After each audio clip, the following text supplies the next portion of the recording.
No doubt. And I think that's a part of what I love about your brand, right? Because it just feels like every woman, no matter how curvy you are, slim you are, no matter your style, there's a space for you in Onesie Nation. Yes, definitely. Yeah. I definitely aim for that on purpose.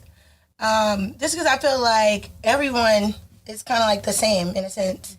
I mean, whether we see it or not, it's like, you know, we do have like, whether it be people relating to like certain insecurities or certain, you know, things that make you confident or certain things that make you happy or make you sad, anything. And when it comes down to like women specifically, like our bodies and how we perceive ourselves is kind of like a either up or down.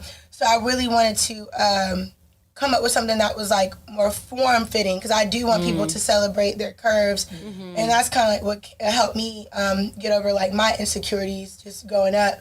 Being able to see, okay, well, this is a part of me, this is a part of me. I love it. You know, and then especially when you're going to bed at night, it's like that's like the perfect time. So a lot of us either can, you know, be with someone or we could be by ourselves. So either way, it's just good to just feel cute. Yes. I like In all sizes. No, that's real, because when In I all was sizes. scrolling on your site, I was like, I'm not going to find anything. I never find onesies. And then I started looking at your models, and I was like, okay. Some of these girls look like me. Okay, I might be able to find something on here. And That's I got more the goal. excited. So, like, I truly do appreciate that you have that angle with how you're marketing. Because thank your you. goal is to be one for every woman. It's So a onesie. I love that. Yep. Get it like one. It's all for As one. in one? Yeah. No, seriously, that's what it's supposed to be. And I think that's probably my favorite part of like my job. Besides like creating that, between that and just hearing like the customer reviews and seeing people happy and like tagging me in their photos and stuff, and some women just talking about, I just got out of a relationship, I didn't feel like this, and I put on this onesie and it just, you know, or just the confidence that shoots up like every time they wear one, because these are like collective items for people.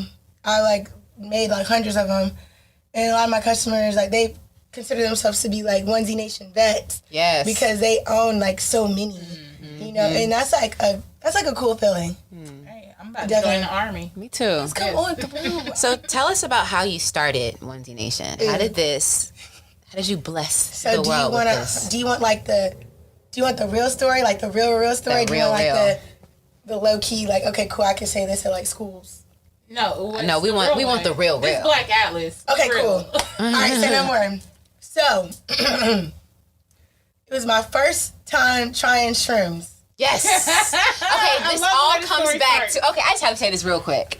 We got shrooms, we got ayahuasca. All of these are natural medicines that they do their best to keep us away from when it is our birthright to access our medicines that have been given to us through our creator and have been administered through medicine men and women for years.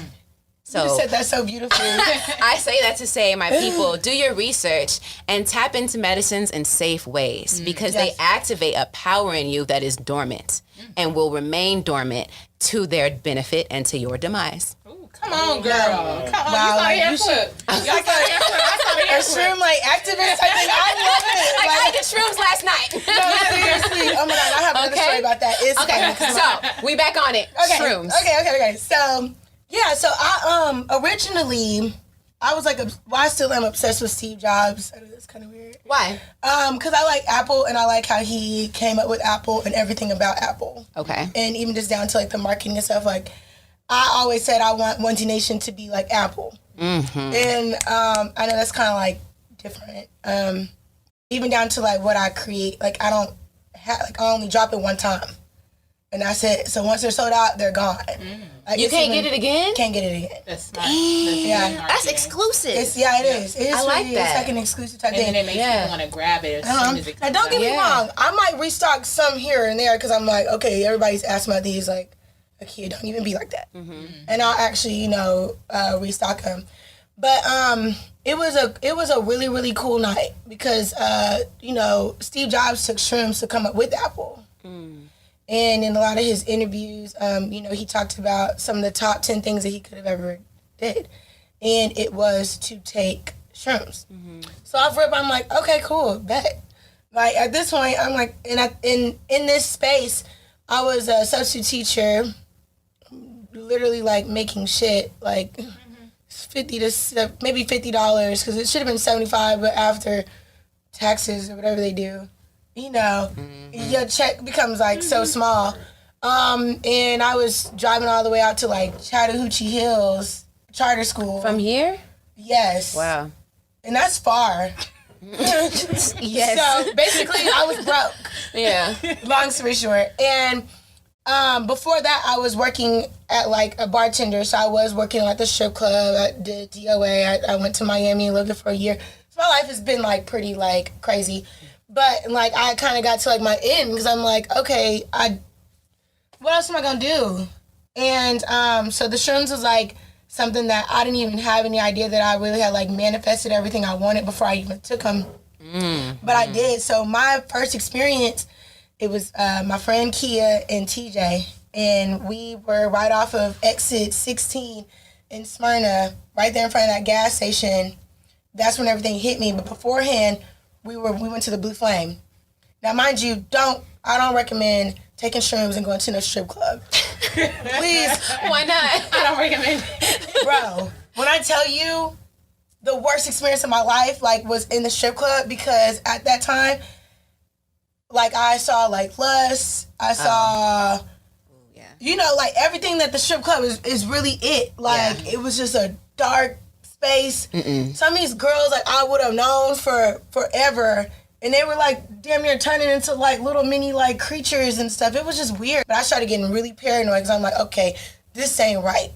I don't like this. Get me out of here. So we're just driving. And once again, I'm thinking, like, damn, okay, this is how it feels to, like, be in the car. Because everything is, like, vibrant. I'm just thinking in my head, like, okay, all these signs, everything that I'm seeing, whatever's changing into whatever, I'm just, like, taking notes into, like, everything and just enjoying it. And so this is the funny part. So we got to the gas station because we didn't know where we were going. We had nowhere where to go for real. I just know I didn't want to be in the house. And we were right there off of exit 16. If you know, like, what I'm talking about, it's the Crystal's over there. It's the gas station. It's over there by Bolton Road. Go straight to the right off the exit. You already know where I'm talking about. Gotcha. Right there. I kept feeling like I had to pee. And I didn't know if I had to pee or not. I think I probably was on my cycle at that time, too. I'm not really sure. And even then, that feels different. Like, if you're, like, just the whole cycle part, it's like, oh, wow, like, this is what my body does. It didn't scare me, but you could feel it, And I don't know to this day, I don't know if I peed on myself or not. I hope I didn't. I did try to go into the gas station, and I'm one of those, like, I kid you not, I don't like when people hear me pee. So I had my friend come in there with me, and I still couldn't pee. So at that point, and mind you, I forgot that you were in the bathroom. Yeah, I was like, she was peeing. Yeah, I'm in here tripping balls. And then at that point, no, bathrooms get you on shrooms. No, they do. In general, walls. just go into the bathroom, do what you gotta do, and come out. Don't stay in there. You keep your eyes closed as much as you can. Even then, that still don't help. If the towel starts moving, it's too much. It's too much, and then you gotta stand up as a, what I'm saying. We gotta squat already, and eyes hurting. So this is what's so crazy, y'all. I had on a hoodie, a zip-up hoodie, and some leggings, and I didn't know how to take them off. As simple as that. It was as if I became childlike, like straight up. So even when I did try to use the bathroom, it was an epic fail, and Kia couldn't even help me. So I was like, let's just skate. So we got back in the car. Once again, I'm like, y'all, I really have to pee. So I'm hopping out like as if I'm really about to pee, like on the side of the car. And then I realized I'm like, I don't even know how to take this off. And I became childlike, and I'm like, wow, I need something easier to take, to take on and off. And that's all I left it as. The next day, I'm gonna fast forward it, is when everything started coming down. That's when I realized, like, I'm like a baby. And I want a onesie. And then that's how onesies came about. And then I ended up, rewind it a couple years later, years before, in 7th grade, my parents had, like, shipped me off to China, basically. Crazy. With this group called People to People. Oh, I've heard, okay. Whatever. I'm just like, it was cool. The experience was cool, but it was a tour guide named Jessica who I kept up with. And when it was time for me to, like, want to find a factory, I was able to still WhatsApp her, like, and talk to her. And then that's how I got in. That seed was planted so long ago. Yeah, from like 7th grade. Wow. And I was only able to afford to make 7 onesies at that time. And that cost me like $135, and that was my whole check. Wow. Yeah. You hear that? Yeah. Her whole check. My whole check. See, but that's the power of choice. Yeah. Because you could be in a state where you think, 135, whatever you said, okay, no, I'm going to need this to pay a bill, or I'm going to need this to eat. But you chose and you thought long term. Yeah. You thought investment and you thought sovereignty. Yeah. And the way that paid off stretches way further than 1 or 2 bills that you would have paid with that, you know? Yeah, even if I did have bills at the time, I was like, they're going to have to wait. But that's how I feel, baby. I'm not here just for bills. I'm like, this is it. They're going to have to catch me. Yeah. Hanging up on every number. I don't know. Because I ain't got it right now. Yeah. I'm not going to have it for a while. Have y'all seen the video of that girl on Instagram? She's on the phone with God. She's like, God, I thought you said no weapon formed against me shall prosper. These bills keep prospering. This shit is so funny. Yeah. You just got to make some choices. Now, for me, it was that 135, and that was it. And it worked out. And it worked out, like, immediately. Everything worked out immediately. But I definitely recommend, even I've done interviews before, like where I talked about, shrooms and stuff. I've always been like an advocate since like 2016. I just like the way you had said it earlier, because it just brings a science into it versus people who think, she's just a hippie or whatever, and she just wants to do X, Y, and Z.